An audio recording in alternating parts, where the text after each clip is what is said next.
वैराग पंढरपूर जुन्या रस्त्यावर उभारण्यात येत असलेल्या संत तुकाराम वैकुंठधाम स्मशानभूमीच्या सुमारे 1.25 कोटी रुपयांच्या कामावर निकृष्ट दर्जाचे बांधकाम होत असल्याचा आरोप विरोधकांनी केल्यानंतर राजकीय वातावरण चांगलंच तापलंय। या आरोपांची गंभीर दखल घेत नगरपंचायतीचे उपनगराध्यक्ष निरंजन भूमकर यांनी नगरसेवकांसह प्रत्यक्ष स्थळाची पाहणी करून संबंधित ठेकेदाराला नोटीस बजावण्यात येणार असल्याचा स्पष्ट इशारा दिलाय। 2 दिवसांपूर्वी पत्रकार परिषदेतून विरोधकांनी स्मशानभूमीच्या बांधकामातील कथित त्रुटींवर बोट ठेवत कामाच्या दर्जावर प्रश्नचिन्ह उपस्थित केले होते।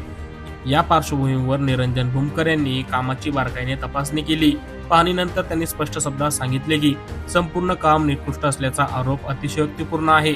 मात्र काही तांत्रिक त्रुटी निदर्शनास आल्या असून त्या तात्काळ दुरुस्त करण्याचे आदेश देण्यात आले आहेत। संबंधित ठेकेदाराला कारणे दाखवा नोटीस देण्यात येणार असून कामाच्या गुणवत्तेबाबत कोणतीही तडजोड सहन केली जाणार नाही, असे त्यांनी ठामपणे सांगितले।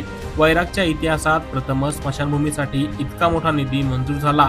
जिल्हा नियोजन समितीमार्फत प्राप्त झालेल्या या निधीतून सर्व सोयीसुविधांनी सुसज्ज, सुबक आणि आदर्श स्मशानभूमी उभारण्याचा नगरपंचायतीचा मानस आहे। हा प्रकल्प केवळ वैरागपुरता मर्यादित न राहता सोलापूर जिल्हा आणि राज्यासाठी आदर्श ठरेल, असा दावा सत्ताधाऱ्यांनी केला आहे। दरम्यान या प्रकरणामुळे नगरपंचायतीच्या कामकाजावर नागरिकांचं लक्ष केंद्रित झालं असून कामाची गुणवत्ता, पारदर्शकता आणि जबाबदारी याबाबत प्रशासनाला आता अधिक सजग राहावे लागणार आहे। ठेकेदारावर होणारी कारवाई आणि त्रुटींची दुरुस्ती याकडे नागरिकांचं लक्ष देखील लागले। नमस्कार, मी निरंजन प्रकाश भूमकर, वैराग उपनगराध्यक्ष। वैरागच्या इतिहासामध्ये आत्तापर्यंत स्मशानभूमीसाठी कुणीच निधी आणला नव्हता। तेवढा निधी आमच्या बॉडीनं DPDC मी सदस्य असताना मंजूर करून आणला।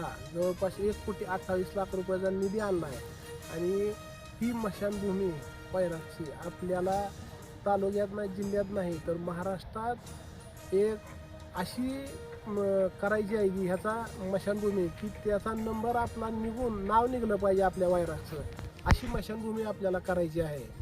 तर ह्या स्मशानभूमीत 2 दिवसाखाली जी काय पत्रकार परिषद झाली त्यात जी काय कामात मी स्वतः पत्रकार परिषद झाल्यावर इथे येऊन बघून गेलो आणि ह्या जी काय त्रुटी निघाल्या असतील त्या त्रुटीचं त्या ठेकेदाराला आम्ही संबंधित ठेकेदाराला नोटीस देऊन ते सुधारून घेऊ, एवढंच या निमित्ताने मी सांगतो।